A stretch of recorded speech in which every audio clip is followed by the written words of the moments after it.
As a lot of you guys know, my daily driver is a 2007 Infiniti FX35 Sport. It's about time I put some money into it. Can't just drive the NSX around all the time looking nice. Want to get some wheels? For over a decade, 4Wheel & Line has been bringing the best truck accessories and truck parts to enhance the appearance and performance of all trucks and SUVs. They're dedicated to providing an extensive range of upgrades that will match any maker model on the road. Their truck products cover everything you need for a custom look and added functionality. I was talking about a wheel and tire package. Head over and use a configuration tool. They carry all the major brands of wheels and tires, so go get outfitted today. Visit them at 4Wheel Online. That's 4Wheel, singular, online.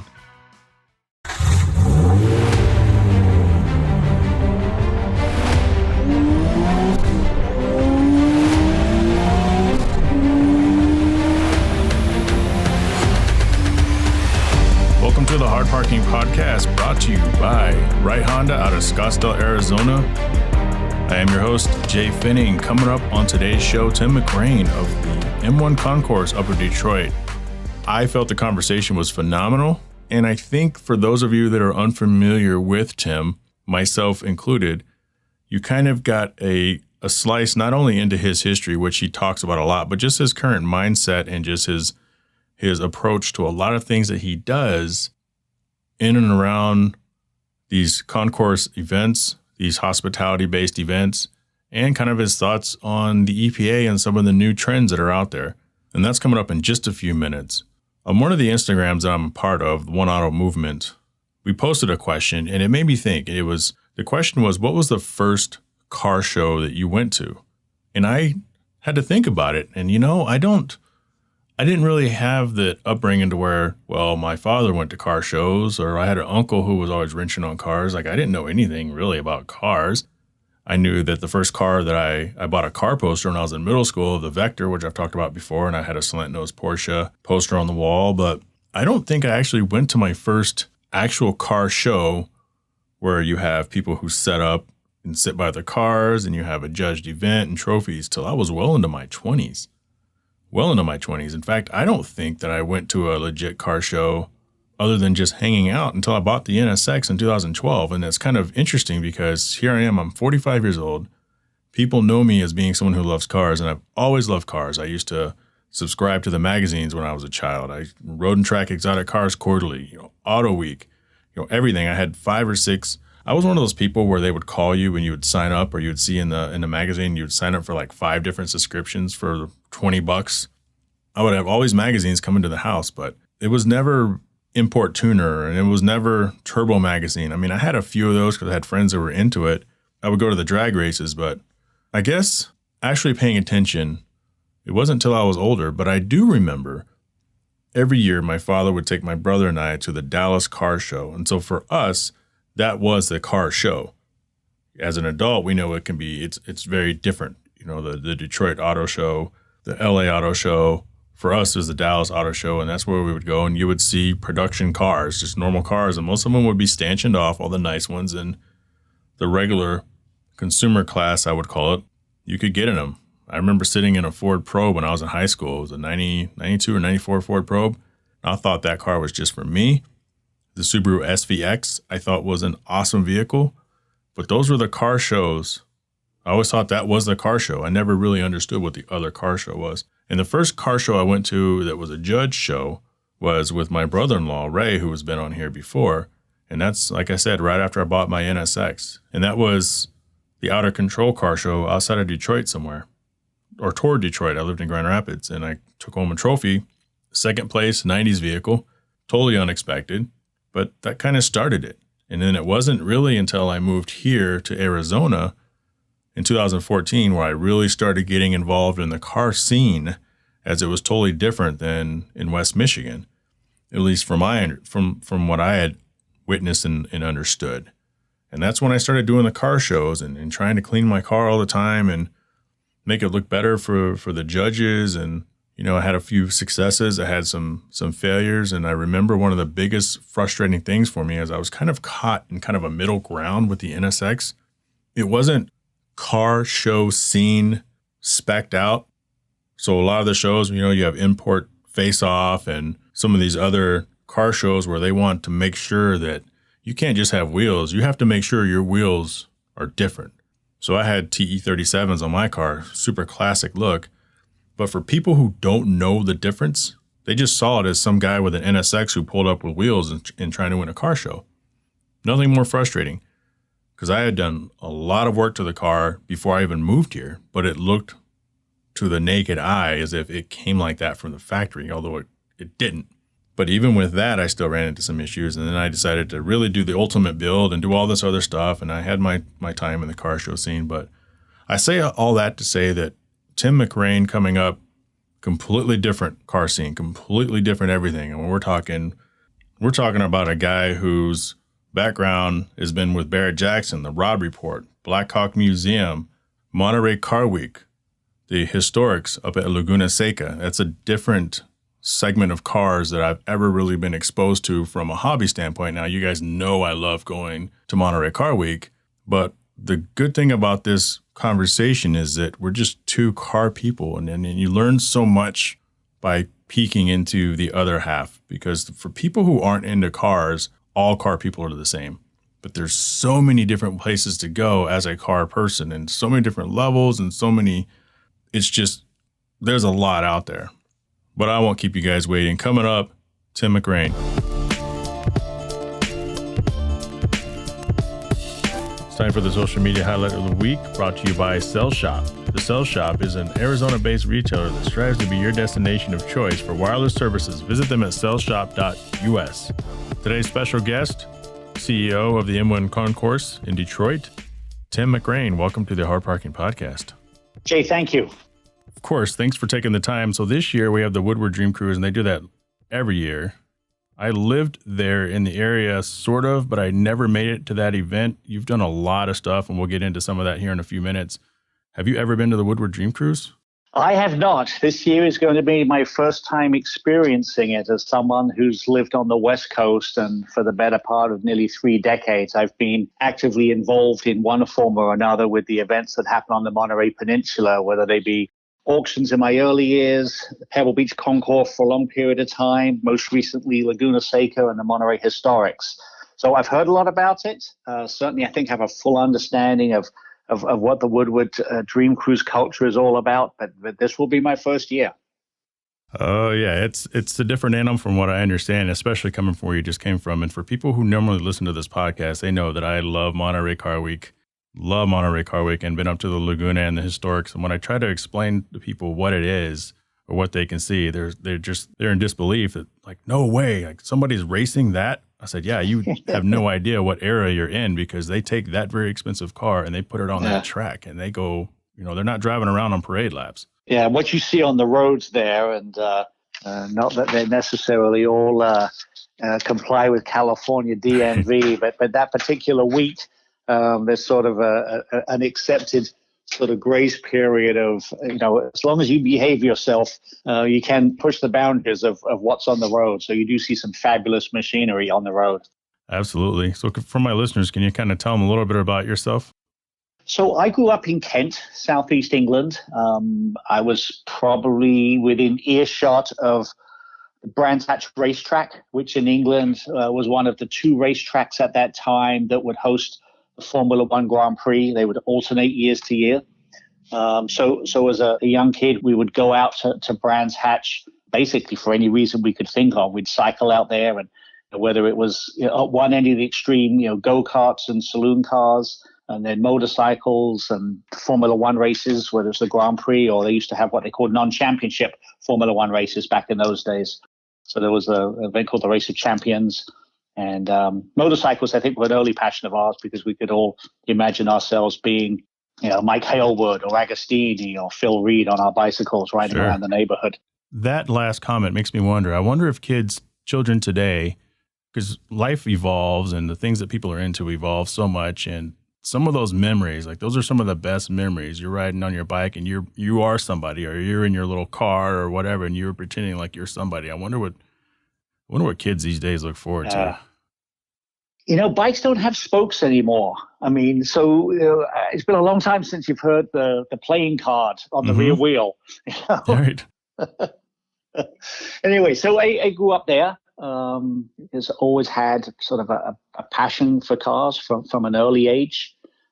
I can't necessarily tell you, where that came from. Sure. When I say an early age, I've got some pictures which I cherish, which I don't know whether my parents or my grandparents took. It was at my grandparents' house, and there's a picture of me and my 5th birthday, and I was given an Austin J40 pedal car, which is sort of the iconic British pedal car.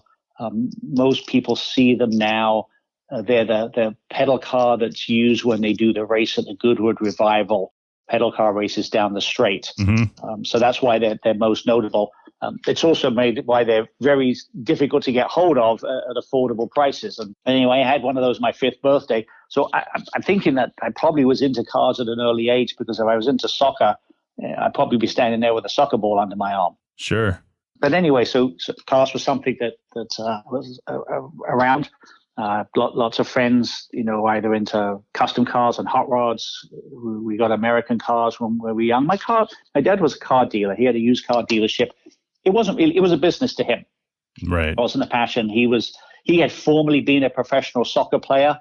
That was at a time when you needed a real job to live, because soccer didn't pay you enough. So soccer was his passion, and also golf. He golfed a lot. I wasn't into golf. Golf didn't appeal to me at all. And the schools I went to, we weren't allowed to play soccer. So that really wasn't a big passion of mine. So it was all about cars. But obviously, you're going down to hanging out at his where he worked, or his business. They would let me, 3-point. I take cars out into the sort of the back area, back compound, and I could parallel park and 3-point turn and reverse a car into a space, long before anybody was ever thinking about giving me a driver's license. So I suppose that served me well. I'd sit there, and some of those early British cars had lots of switches. The old Jaguar sedans had, these banks of toggle switches on the dash. I'd sit there playing with the wheel and turning these switches on and off. And I do remember I probably left the lights on a couple of times and got into a whole bunch of trouble with the dead battery the next day. Going back to your J40 real quick, because I heard you mention that on another podcast. At one point in time, you were still trying to find one at an auction. Did you ever find one? Yes, I didn't. My wife did. My lovely wife. Okay. So I had come across them.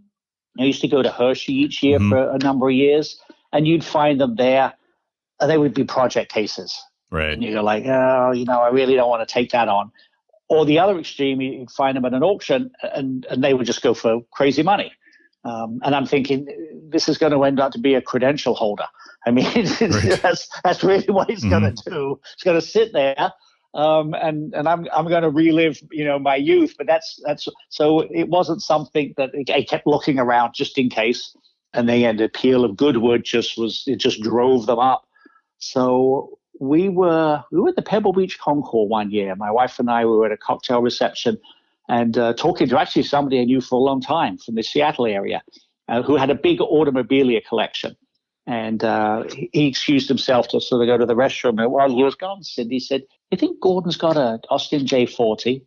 And I'm saying, "He won't have an Austin J40. They're mostly in England, in Europe."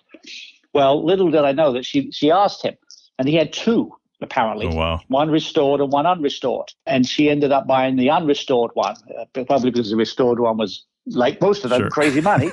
And at the time, I was at the Blackhawk Museum, and we were actually having one of our speaker series. And the author, Matt Stone, was there, and he was doing the talk. And one of the staff called Tim, is the chap trying to deliver a pedal car. And I thought, what's he talking about? And it turned out that Cindy had bought this from Gordon, and Gordon had his driver. He lived between Seattle and Scottsdale. His driver was coming through the East San Francisco Bay Area and dropped off the car. So there I was. It was a present. Santa came early, and I have a fear that she probably paid as much for that pedal car as maybe I paid for my first 2 or 3 full-size cars. But that's all right. It's a great memento, and hey, maybe our granddaughter will take to it in a few years when she gets to 5. So you didn't try to wedge yourself into one by any chance, right? Oh, no, it's never going to happen. Right. Let's switch back to the Woodward Dream Cruise. And so this year, the M1 Concourse has an add-on where people can pay for a day, or they could pay for an entire weekend pass. Like, what has the reception been on that? And was that your brainchild, or is that something you brought? Hey, because it kind of reminds me, when I was reading up on it, like this is kind of like a micronized quail in a sense, almost to kind of test the waters to see if Michigan's ready for something like this. You're not wrong with that sort of mindset. No, I can't take credit for it. The team had done this, before I joined M1. It was actually planned to happen last year, but as with nearly everything in the world, it evaporated as COVID descended upon our lives. Sure. So we resurrected it. It's intended to be a complement to the Dream Cruise. Now, I'll try and talk as an authority who's never attended. Sure. There's tens of thousands of cars and hundreds of thousands of people that are out here for days along Woodward Avenue between Ferndale in the south and up to Pontiac here. But because there are, some great cars out there, whether they be historic muscle cars, legendary hot rods, or even modern day cars, right. Maybe new builds, SEMA show cars, current, whether roadsters or cars from Autorama, the Riddler Award winners, because of their historical value, their nature, their value, or just the owners feeling like, that's just, I don't want to go on Woodward Avenue with this car.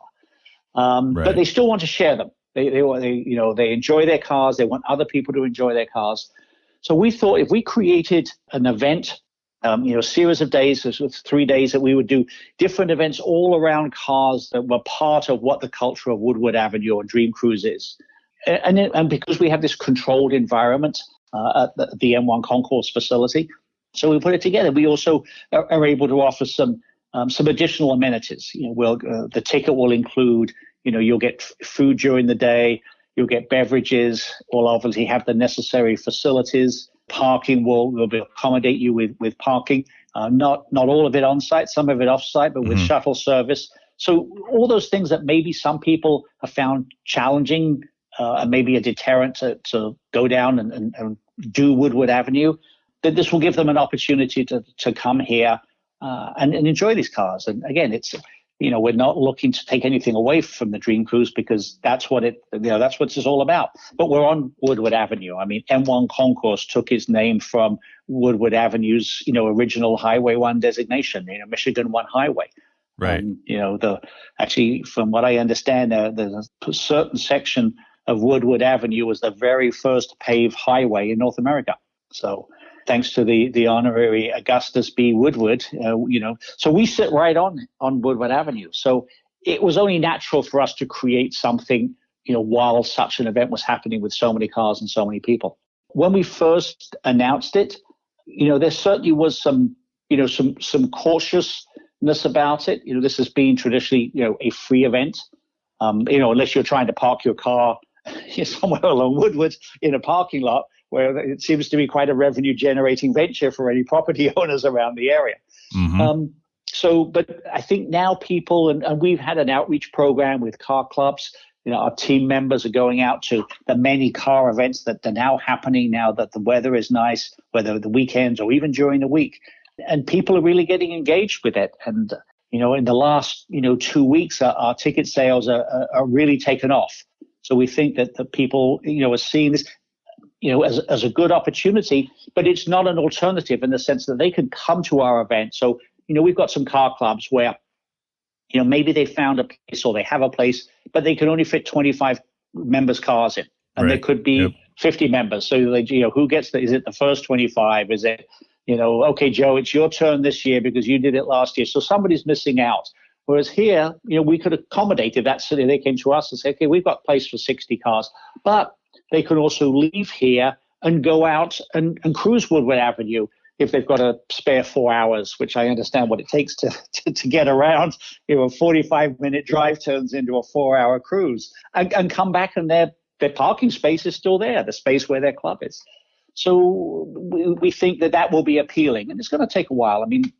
Truth, it's only been in the last few weeks that with the people getting vaccinated and most states lifting their regulations, we're now sort of starting to, sort of exhale and go, okay, there is life after this and we want to go out and enjoy it. So we certainly sense a pent up demand for people who want to go out and enjoy themselves at car events. So we're looking forward to having a very successful event.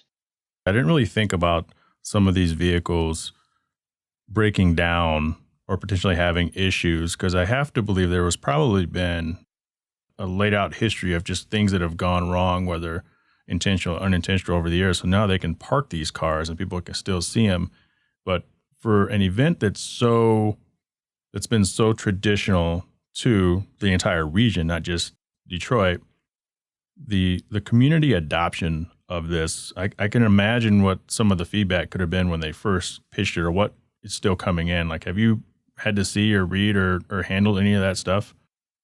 Well, from our end, it's my understanding Pontiac was the last of I think it's 9 cities that are between Ferndale and Pontiac to formally embrace the cruise.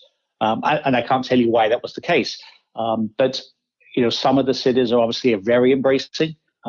Maybe some of them may look at it, with more challenging vision, depending upon, if you've got long distances between your traffic lights, you end up with, a lot of sort of, stoplight racing. Although it sounds like by the sheer quantity of cars that are out there, you're probably not doing much speed because it just isn't possible.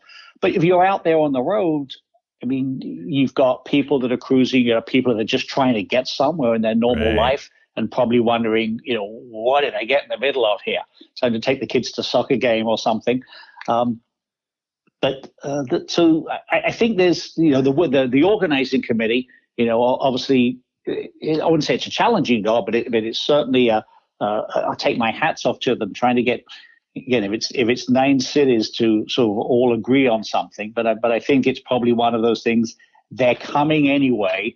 We might as well just adopt the program and accommodate them and make sure that we make the most of it. So Pontiac is certainly welcoming. They've created a whole sort of welcoming committee for not only this particular week, because we've got back-to-back events here at M1 Concourse, but then in September when we have back-to-back events with our American Speed Festival preceded by Motorbella. So Pontiac is as part of their, sort of transition in bringing Pontiac back from, what obviously is some very challenging times that they've had, really embracing these events. And it's great that we get the support for the city, but I think it's just as important for us to do everything we can to make the events that we do here or the events that we're involved in benefit this part of Oakland County and also the city of Pontiac where we can. Yeah, and one thing to remember, I think that the city has to try to remember, and maybe that's what they have figured out, is it's not just people there. Like, people are coming from everywhere to attend this event, so it's more revenue. But sure, the rest of the stuff is always going to be kind of a headache. People upset because they can't go shopping, and then what do you do with the strip mall people? And so with regard to the vehicles that are going to be in the concourse, and from what I'm reading, they're going to be rotating some of the cars out. Will they be stanchioned off, or will it be like some of the other concourse events where those who are there are able to kind of walk around and hopefully engage in some conversation with some of the vehicle owners? That is our intention. We've got space here where we can space the cars out, and it's our intention to sort of display the cars so they can be enjoyed. Now, there may always be exceptions to the rule in the sense there's one particular car for whatever reason, the owner may say, if I'm going to bring it out, I really like it to be stanchioned off. And it could be just because the experience is, It's just a magnet for somebody to get in it, or for whatever reason. But, if you go to a lot of like this weekend, I'm heading down to, Amelia Island. And obviously we've mentioned Pebble Beach and those events and the tremendous cars that they have at those events. And people respect the fact that, yes, they're not stanchioned off, but also that that they don't touch them. They enjoy the cars, but respect the fact that they're available. And it's not like a auto show where everything's behind ropes. And so that's our intention. Yeah, and the people that are attending Pebble Beach and the Quail and some of those events, they've paid a ticket to get in, as opposed to, it was Exotics before they moved to Exotics on Broadway, where it's the only wide open free event where you can't really move, and so there's a lot more risk of something going wrong. Well, that's exactly. There's a concentration, when it was down on Cannery Row, and I haven't seen it on Broadway, but I've heard that, you've just got so many people in such a little space that you got a log jam, and that has then you just get too many people in an area where the cars that are exposed to potentially being touched or damaged. Yeah, so it's necessary, and I think it's going to be exciting. I think that people who maybe are against it now because they don't quite understand, or they're not used to saying, okay, well, I can walk up and traditionally look at this thing for free, whereas now, I have to pay if I want to go in there and look at it. This happens all over the place, and especially with some of your history and some of the things that you've been a part of, this is just par for the course. So I want to kind of switch to your history. So you have roots in hospitality. How much do you think that's actually played a part in all the roles that you've held over the years, where hospitality is essentially the fundamental experience skill set I would imagine needed to pull off any large event when dealing with people from all walks of life brought together by their love of automobiles? Like, how much do you think that root hospitality experience has helped you? Well, I think it's been beneficial for me. I was very fortunate when I first came out to the States and lived in California. I worked for a restaurateur in Palm Springs, a gentleman by the name of Mel Haber. So he owned a high-end restaurant in an exclusive inn in Palm Springs. He also owned a very popular nightclub at the time. And he was a driving force when it came to taking care of the guests. Now, his business has made a lot of money, and we made a lot of money because we took care of the guests. But that being said, it was all about making sure that, when the guests came, how they were greeted, how they were taken care of, making sure they didn't wait for anything, greeting them, just spending time with them. And he was a taskmaster. People used to say to me, did you learn a lot, from Melvin? I said, well, no. Did he teach you a lot? He's like, no, you just learned. If you didn't learn, you were gone. Right. Because it was his business. But he was, and he was around. He passed away just a couple of years ago. But I think anybody in the desert area, if they knew Mel Haber, he was considered Mr. Hospitality. And I did pick up a lot from that. And I think there was those underlying lessons or skills that I was able to take to some of the other worlds that I went into. Whether it's the classic car auction world or the museum world or events where we're taking care of people, whether they're car events or other events. And, I did some events in, the non-automotive world where we were, taking care of guests or participants that were very wealthy. And you were at a position, you were putting on a great event, but you couldn't outspend these people. You couldn't wow them with, hey, we've got the biggest shrimp we've ever seen, or we've got the most fabulous this, or we've got largest, because in that position, I think they probably owned everything. So we just had to make an impact, and there was no shortage of events. Those people get invited everywhere. So we looked at it this way. We had to make a difference in how we treated these people from the moment they arrived through all their experience. If they, I wouldn't say joke with the team. It's like, if they drop something, it doesn't hit the floor. They want a Band-Aid at 2:00 in the morning. And this was a 3 or 4 day event in Europe they were doing. So, we're there with that. We'd have 24-hour around the clock, car service.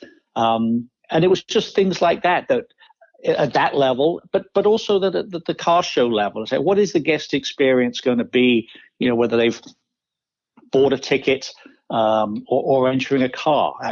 When I joined Laguna Seca, I went there, and as I had been a guest of Laguna Seca, whether the track management or teams, I'd gone there a lot. And I knew the experience that I'd seen as an attendee. And when I took over, I got the team together and I said, this is how we have to approach it.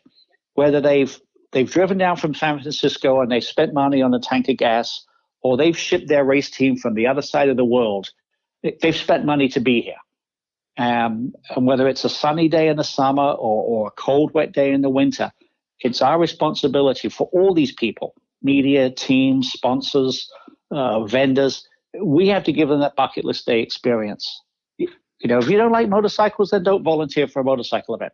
If you get up in the morning and your favorite parking space is taken, that's your problem.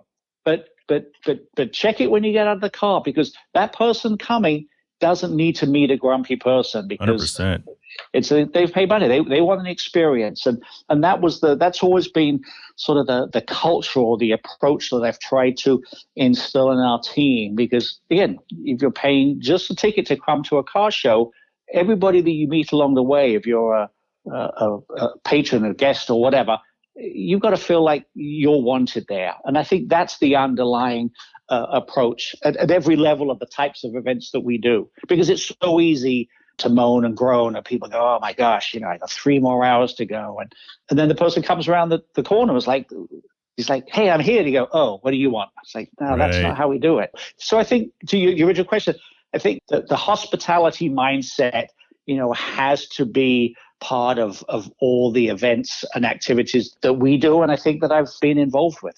Everybody wants to be the VIP, and it's the things that you do, you have to be dealing with that all the time, whether it's somebody you've known at every event from way back or somebody who's brand new that they think that they're the only one who's spent the same amount of money everybody else has, or someone calling you on a favor. How do you juggle those personally? Because I know they have to happen. They do, and I can't tell you whether I'm successful all the time. There's probably people out there going, the guy who just walks past me and doesn't give me the time of day. In fact, it was funny. I was mentioning about Laguna Seca. So early in my day, I would make a point of going around and checking on all the different committees and then the areas that they were taking care of. And at the end of the season, we would do this sort of survey of the team. And part of it was also a survey of, what was I like to sort of work with? And one of the people, it was an anonymous survey, once the trouble is he keeps coming around and checking on us. What's with this? And it's like, okay, so I'm not actually checking on them, I'm checking in with them, but obviously it's coming across the wrong way. Sure. Then another person comes around and goes, well, he never comes around and checks on us. And then another person said, well, lucky you, keep quiet. So it's all relative. But you're doing that with larger groups. You just have to try and make an effort all the time, whether it's, and sometimes something comes up and you've got to hurry from one part of an event to another, and somebody wants to stop and talk. So, you have to either politely excuse yourself or spend a couple of minutes with them. I always try and say, if I can, I'll be back, because I have said, well, I'll come back and find you, and then you get distracted and you don't come back, and then you're worse off because the person said, what did I do wrong? It is a challenge, but that's just part of what we do in trying to make sure that we put on good events and people have an enjoyable time. I feel like what you just gave examples of about checking up, that's kind of a microcosm, I think, of just people in general, because I can take that exact same example and apply it to a very traditional corporate America. And one employee is going to say, my boss leaves me alone. They don't care how I'm doing. And the other employee says, my boss won't leave me alone. They're always asking me how I'm doing. It seems to not really matter. People just seem to kind of be wired either one way or the other. And it's an interesting thing. Have you ever lost a relationship behind something within the automotive community, in a sense where maybe you had to make a compromise for an employer or some other event that a colleague or even a friend just didn't understand? I have, and I'll just leave it at that. Yeah. And, it was a decision that I had to make. I was hoping I didn't have to, and it was very tough. Yeah. But it is, if you're in a position of responsibility, whether, the person that makes, all the decisions, or sometimes I put it's like, I don't make all the decisions, but if something goes wrong, I seem to be the only person in charge. So yes, and that just happens. I think if you, it's just a matter of time. If it hasn't happened to, anybody that's in a leadership position now, it's just a matter of time. And the busier you are, and I've certainly worked for a number of organizations and done a lot of events. And I think, but that being said, I've also had situations where I've had some very challenging initial meetings or relationships or connecting with somebody for the first time on a very challenging situation. And ultimately you end up with very long-term relationships or actually even personal friends. But the first time you meet or interact, is not pretty for whatever reason. You win some and you lose some, and it's one of those things. It's like you can make everybody happy sometimes, but you can't make everyone happy all the time. So at some point, something's going to happen, and you're right. Yeah. Switching gears a little bit, let's talk about the car community, because I think trying to paint the car community as one broad stroke is almost like trying to summarize multiple nations of the world with multiple languages as one type of person. Like, how would you define the car community to you? Well, the car community, that's sort of a broad phrase because, Absolutely. You can take some of these, single mark, clubs, whether it's, Corvette or Camaro or in some of the European, marks and they're the Porsche and they're close knit. They've obviously got a passion for that model or that manufacturer or that particular era. If it's the 55, 6, 7 Chevrolets, and that's their main focus. And then you get, other broad categories like the Antique Automobile Club of America, even though the name is Antique Automobile Club, the eras of cars that are accepted into that, goes from early vintage and veteran cars, all the way through, 50s and 60s. Sort of the hot rod era. I know on the West Coast, the Good Guys organization, and they've created a community, a lot number of states, and it's a very active. People feel like they're part of this, affinity group, and I think that's it. I think people enjoy being part of a group where they've got like-minded interests. Now, like-minded interests, it may just be cars in general, or it may be very specific to, air-cooled Porsche cars and anything in between. So I think it's that, enjoying your passion, but enjoying it with other people. Yeah, I agree. And it's to the person out there who is not into cars at all the car people are all the same. But even given some of the examples that you stated, I mean, the Porsche Club, the PCA they're into the PCA. And if you're not in the PCA, they may not look at you the same. And it's the same thing with some of the lowriders and some of the other things.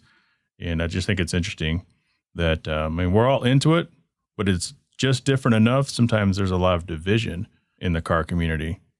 Well, the other side of that is you've got any organization, whether it's in the car world or golf or country clubs or homeowners association, you get a group of people together. There's always, dissenters in the ranks or people that just don't agree. So, yeah, I think that's just part of it. But we still enjoy being part of these groups and these associations. Tim, are you allowed to be you when you're at a lot of these events?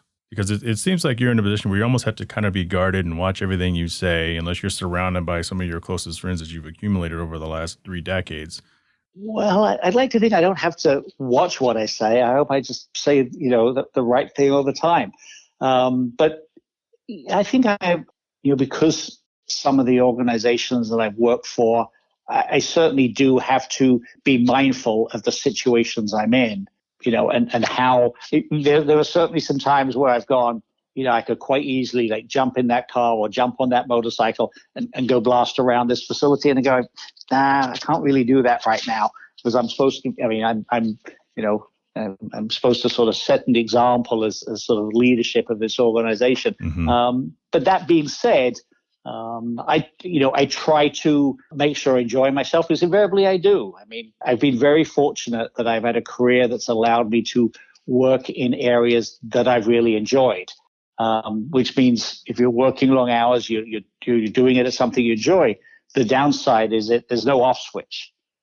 Sometimes my wife's friends ask her and said, how do you know when Tim's working or not working? Because when he's not working in the car world, you guys are at car events because that's my passion. I'm very fortunate. My wife, also appreciates that. But I am conscious of what, not so much what I do, but just that I suppose I try to make sure that I represent the organization I work for and the position I have in the correct manner. Sure, you have to be mindful. It's like there has to be sometimes when you're out at an event and you look at a car and you're thinking to yourself, that's god awful, but you can't say it.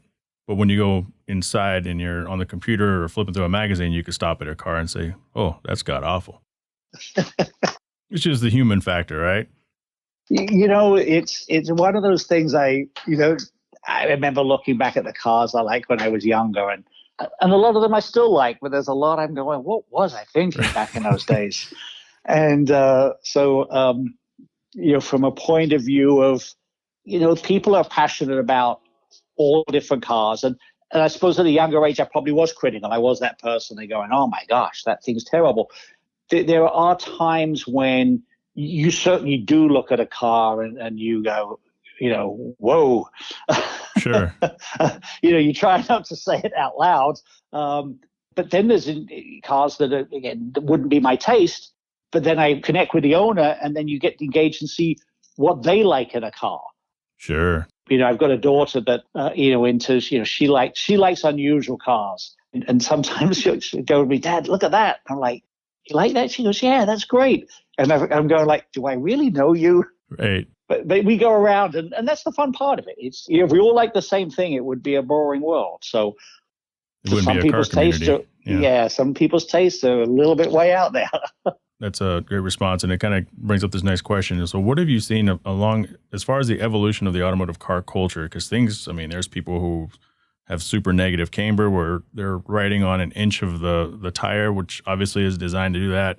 What are some of the things that you've seen out there that you've struggled to embrace the most? Like, I'm 45 years old, and there's trends that I struggle to understand. Like, there's a thing called the Carolina squat, where the pickup truck is literally dragging its rear bumper on the ground while the front is jacked up. Like, I just don't understand that. What are some things? And I know we embrace it, right? Because the person driving that truck, they're into that. And I respect that they're into that, even though I'm not into it. What are some of the trends you've seen that you just kind of scratch your head? It's like, okay, if they like it. I think the really big wheels ones is the one that gets me. The really tall, almost I'm on stilts type look, and not the 4x4 with the big mudslinging tires. Those you understand. You just not for me, and you go like, but you're going to see a lot of those where you're at. I'm here to tell you. I know that's just one thing. I just look at that and I go, and they've got tires that are probably thinner than rubber bands. And that just has to be the hardest ride in the world. Hardest ride, yeah. You're gonna, especially in the roads in Michigan, as I'm learning very quickly. Oh, they're awful. They're awful around the Detroit area. There's a few stretches, especially over by the Detroit airport. But, LA's got some pretty ugly roads too. That's exactly it. It was funny. I went down to the IMSA race in mid-Ohio last weekend. You drive down here and you cross the state line into Ohio and you go, ooh, I'm on a billiard table. Right. Yeah, it's awful. So there's a thing that's going on now with the EPA. So we're going to talk a little bit about this because I think it's affecting everybody in a certain sense. They've been pretty aggressive in the past few years about going after, as they call, emission-defeating devices. But not everybody sells emission-defeating devices. But earlier this year, they fined a company in Idaho $3.5 million for infractions over a given time frame. A lot of people are thinking that these aggressive emissions are what the EPA hunt is going to eventually eliminate drag strips and racetracks, things like the Monterey, like the Laguna Historics, it could be a thing of the past. And it doesn't seem to matter what era of vehicle you're into. Tuner shops are afraid to make the things that consumers want for fear of being shut down or fined. What are your thoughts on the overall way that the EPA has been aggressively going after tuner shops manufacturers? Because this doesn't matter if you drive a 1930s vehicle, 50s vehicle, or a 2020 vehicle. Well, it is concerning. And certainly, you can understand the need for sensible regulations. Mm-hmm. But when they're now taking to the point where, if you're driving a car on the road, whichever state you're in, that car should comply with whatever the current regulations are for sort of emissions and smog or whatever one wants to call it. But what's happening now is they're taking that and it's spreading off, into, as you say, into the drag strips and events like Laguna Seca. But not only that, but all those other small activities in between. Mm-hmm. And that's why I think, organizations like, PRI and their parent organizations like SEMA and any other group that's got a body that's trying to address this with, the elected officials, whether it's statewide or nationally, because, the industry or the hobby or however you want to describe it, supports, so much. First of all, it generates so much business. And I think there has to be this correct balance between, what is the correct regulation? Where does that regulation need to be applied? And have an understanding of what motorsports is all about, or the enjoyment of the automobile that doesn't infringe on breaking your state regulations, because obviously it is important that we have, we get rid of sort of anything that affects, greenhouse gases from that point of view. And obviously the automobiles are that. But it is concerning. I was at a conversation just 2 days ago with Jamie Myers from PRI.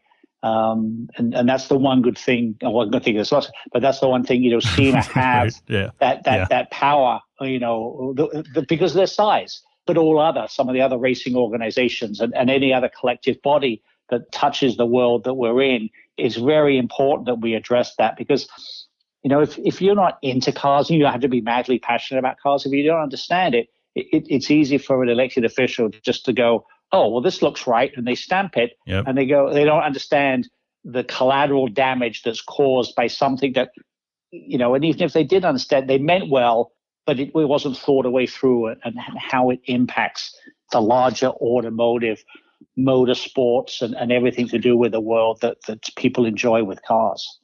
Yeah, I was at a local tuner shop. The owner was walking around. I asked him if he would come on. He's a little shy about coming on to the show.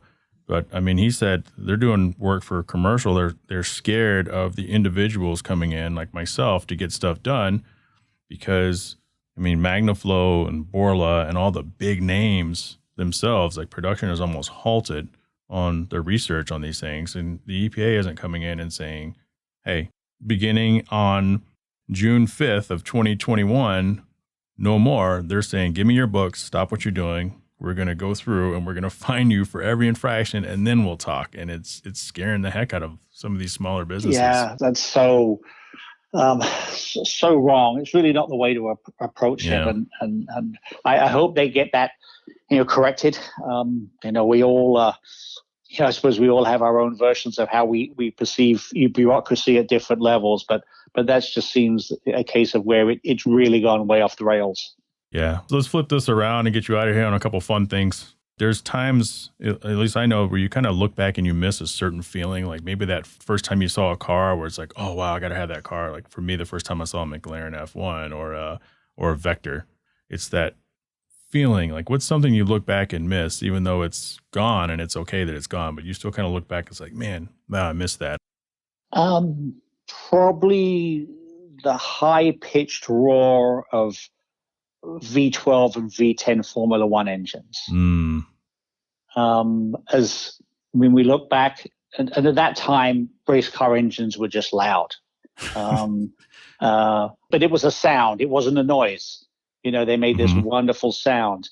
And in the era of the Cosworth V8, where nearly all the F1 teams, they were all using. There was Ferrari, obviously had their own engine. The Renault team had their turbo, which made a different sound. In the world of sports cars, I will say, not in the world of sports cars, in the world of race cars, I truly believe the Matra engine for those cars that they raced in Le Mans in the 70s is probably one of the best sounding engines. And I know the Ferrari guys will be going, oh, what does he know? But Ferrari engines sound great. But boy, a Matra Le Mans sports car at full song is a wonderful thing. But I think that V12, V10 era in Formula One, as ear splitting as it was, that's a certain, they missed that. I wouldn't say I missed it, but the first time I heard it, it made the hairs on the back of my neck stand up, was listening to one of the Auto Union Grand Prix cars. So that would be a V16 being driven around the streets of the Monaco circuit by Jackie Ickx. This probably would be 5 or 6 years ago. It was one of the Monaco historics. He wasn't racing it. It was just demonstration laps. But because there's certain parts of the circuit where, he can push on it, when you go through, what they call the Sandoval curve, and they go up the hill to Casino Square. So, the engines underload. And because the building's so close, that was magical. That was a great sound. I can't imagine what it was like in the day when you had, what they call the era of the silver arrows. You had the Mercedes Grand Prix cars and the Auto Union Grand Prix cars, and they were duking it out. That just had to be something special. Have you ever gone to the WeatherTech International Historics up in Elkhart Lake? I have not. I hope to. Now I'm a lot closer. You're a lot closer. I went to There used to be, it was formerly called the Chicago Historics. It was held at Elkhart Lake, and it was put on by a chap from Chicago by the name of Joe Marchetti. I didn't know Joe that well, but when I worked for Rick Cole, he and Joe were really good friends. And Joe was another one. He was a consummate hospitality person. He owned a restaurant in the Chicago area called Como Inn. But you went to the races because Joe took care of everybody. So I'd been at historic races up there at that time. I've obviously been to some IMSA races recently, but I hope to go to the WeatherTech Challenge. I mean, the WeatherTech Historics up there. The guys up there I got to know very well through my time at Laguna Seca, Mike Kirchner and his team. Mm-hmm. And it's a great track. And Siebkins in Elkhart Lake is also a place that you have some fun times. To get there. You have to get there. I've been there a few times. You have to get there. That super famous painting that they have with all the racers that have come in there. One year we were there. They have that, where you drive your race car from the track, and they have the car show downtown. Mm-hmm. And then later in the evening, they all drive back. I'd ridden with Rick. He had a Lotus 23B. And, Rick's smaller in stature. I stand 6 foot tall. So, sitting in a little car like that, I'm like a cartoon character sticking out. So, we drove in the parade. I think it was police escorted downtown. And but then I think we went to dinner, spent some time with friends. By the time it was over, not only had the rest of the cars gone, but it was now dark. And, we're trying to make our way back to the track in a race car with no lights along the old roads. That was... that was an interesting trip. I'm familiar with that route. I led a few parade laps around the historic Road America course that goes through downtown Elkhart Lake. And I'm very familiar with that. What's left on the Tim McGrane wish list of events to either attend or be a large part of organizationally? I think I'm going to have my hands full as we go to events to organize. I think what we've got here, we're going to start putting together a 3 to 5 year plan for the events that we have, sort of theming them, looking down the road and going, okay, how can we make this one a little bit special that year because there's an anniversary or there's somebody we're going to recognize. I think we're going to, look to, create another feature event. We'll find a time on our calendar and obviously the other calendars out there and see if we can find an opening. Not sure what that will be, but certainly we'll have a combination of an automotive theme and a lifestyle theme here. So we'll work on that. I've never been to Monza. And I think that just the passion that Italians have, I think, there's certainly a number of F1 historic tracks I haven't been to, but I think Monza would have to be up there. You'd have to do that. I've never done the London to Brighton. I've watched it when I was a lot younger, and it wasn't quite as well supported. There was a period of time where, you had, fathers or grandfathers that had the car and the younger generation weren't coming around. And actually, I think it's generally thought of that there's a film called Genevieve, which is a British film. It was based around the London to Brighton, and the film became very, very popular in England. And was probably responsible for the turnaround of people interested in the London to Brighton. So, that's an event going on. I've had a lot of friends that participate. I have some friends that have been involved with it. They, given that the cutoff for the cars is 1904, you can't have anything younger than 1904. And boy, not only are they strict about that, but the verification process that the car has to go through to actually make sure that it is a true 1904 car, and from that point of view. But the numbers of cars that participate, are growing each year, and the average age of the participant is going down. So you're getting young. Yeah, that's exactly it. It's right now. This is an exceptional event, but it's wonderful that that's the case, and because that still keeps the legacy of those pre-turn of the century. I mean, a few years ago, I heard that they thought that the numbers were going down. Maybe it went down for a couple of years, and they thought, well, let's increase it by 2 years. We'll make it 1906, or maybe it was 1 year. And oh my gosh, the uproar from the people that participated that they were going to change it. And they were very adamant about it. They were like, no, it's never going to happen. And the anniversary is based around, the changing of the rules in England. It was called the Red Flag Act. They got away with the act that required if you had a car that a man had to walk in front of your car with a red flag to warn everybody that this monstrous automobile was coming down the road. And the start of the London to Brighton, was to recognize that. So, they're very passionate about it, that a car for an event. And what it's also done, it's made those cars so much more valuable. I mean, you can take a 1904 car and its sister 1905, and you could potentially have double, triple, or sometimes 10 times the value in the cars because it's eligible to qualify for the London to Brighton run. Wow. Well, I understand that. I mean, as each year passes, it seems like more of those cars may potentially drop off. The participant bank is going to get smaller. Yeah. One more question for you. You've heard this question all sorts of various ways, so I'm sure, but I have a little spin for you at the end. So the world is ending tomorrow. You've done everything you've committed to do. Everyone in your life has given you permission to do this. What car are you taking on your last drive and why? And you cannot take the 1959 Aston Martin DBR1. So do I know if it's a long drive, a short drive, a fast drive, or? It can be as long as you want because it's got to make it. Throw comfort out the window. I tell you what would be a special ride. I'd seen it a number of times statically. And when I was at the Blackhawk Museum, we were fortunate enough to have the car as part of an exhibit. And I got to ride in it. And it's the 53 LeSabre, the styling car that Harley Earl did for General Motors. The Bill Mitchell car. It is a stunning design. The car in its day, technology-wise, was certainly revolutionary.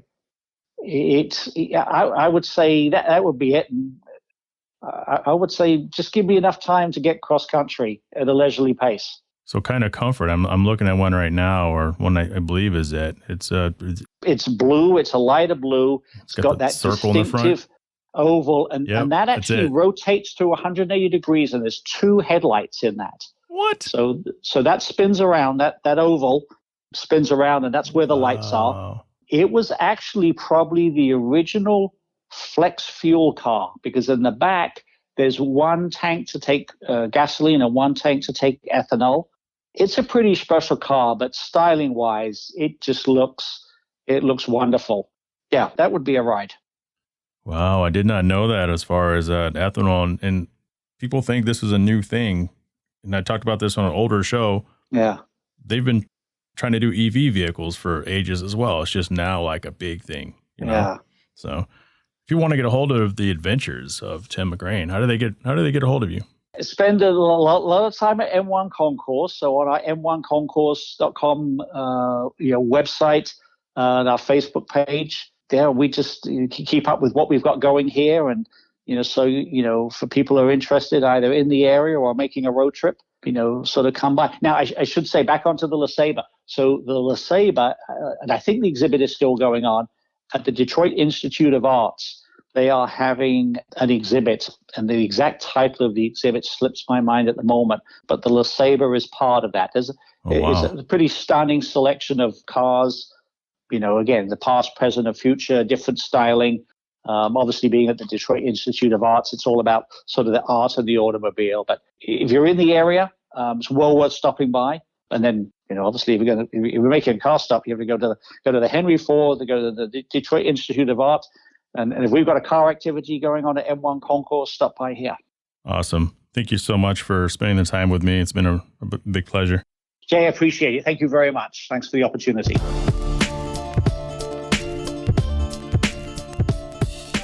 I want to thank Tim McGrane for joining the show. That was probably one of my favorite conversations I've had so far. If you have any questions or comments or want to be a future guest, send me an email at hardparkingpodcast@gmail.com. If this is your first time listening to the show, thank you. Please share it with a friend, even if it's just sharing this episode.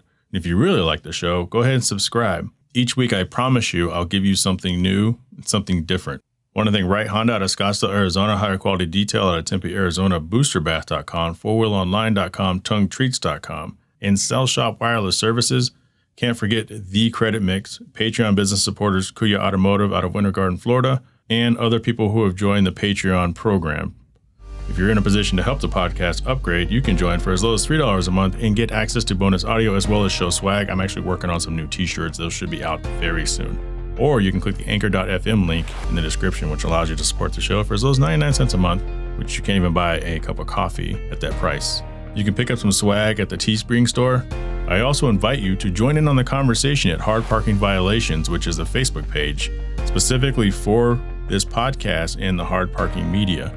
We have a lot of fun, and it's not just car talk because that's not just what we do here, the non-automotive automotive podcast. You can follow me on Instagram at NA2NSX or Jhae Travels, which is JHAE_travels. Subscribe to me on YouTube, Hard Parking Podcast or Hard Parking Media. It is associative content to the show. It's not a direct port of the content on the show. I can't grow without you telling the world how great the show is, so let's do this. Let's grow this thing together, and I will talk to you all next week.